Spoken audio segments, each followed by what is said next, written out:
নমস্কার বন্ধুরা, রূপা রান্নাঘরে আপনাদের সবাইকে স্বাগত। আবার একটা নতুন ভিডিও নিয়ে চলে এসেছি। আজকে রান্না করব আম দিয়ে চুনো মাছের টক। খুব গরম পড়েছে তো, তাই এখানে চুনো মাছটা নিয়ে নিয়েছি। চুনো মাছের মধ্যে নুন হলুদ মাখিয়ে নিচ্ছি। এখানে তেলটা গরম হয়ে গেছে, চুনো মাছটা দিয়ে দেবো। মাছগুলো একটু ভেজে নিচ্ছি।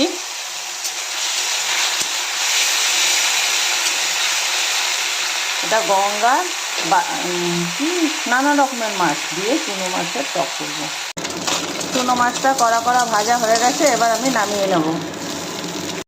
কড়াইতে অল্প করে তেল দিয়ে দিলাম। এখানে আমি ফোড়নে দিয়ে দিলাম শুকনো লঙ্কা আর সর্ষে। ফোড়নটা হয়ে গেছে, এবার আমটা দিয়ে দেবো।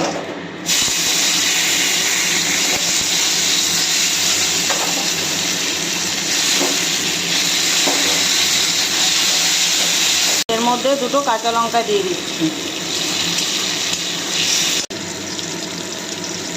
পরিমাণ মতন হলুদ, পরিমাণ মতন নুন।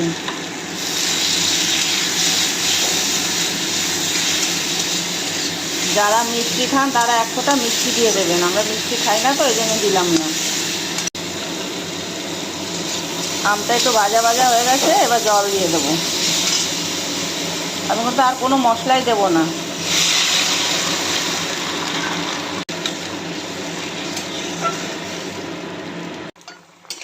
ঝোলটা ভালো করে ফুটে গেছে, এবার মাছটা দিয়ে দেবো।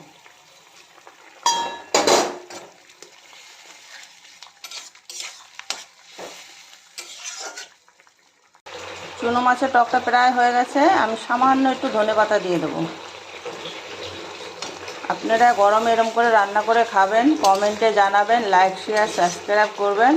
আবার একটা নতুন ভিডিও নিয়ে দেখা হচ্ছে। আজ তাহলে আসি।